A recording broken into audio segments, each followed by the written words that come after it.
Magandang araw mga boss.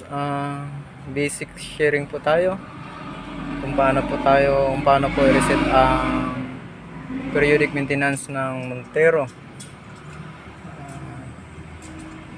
Ito po mga boss, nalabas po yung kanyang triangle na may yabi.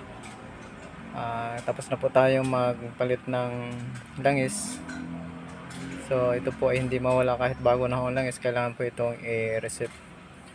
So dito po tayo mga boss, tingnan po natin.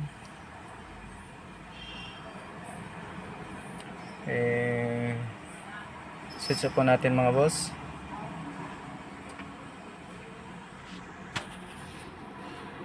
Tapos pindutin mo lang ito mga boss.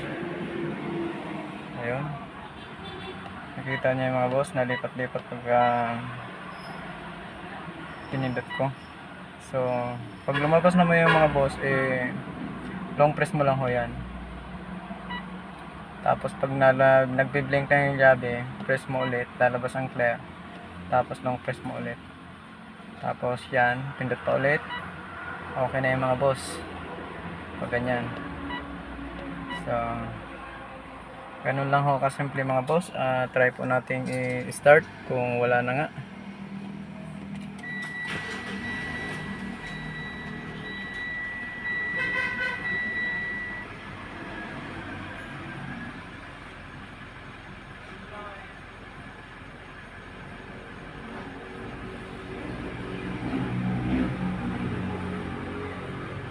Okay na mga boss, hindi nalabas yung periodic maintenance. So ganun lang po kasimple mga boss, at maraming salamat po sa inyo. God bless.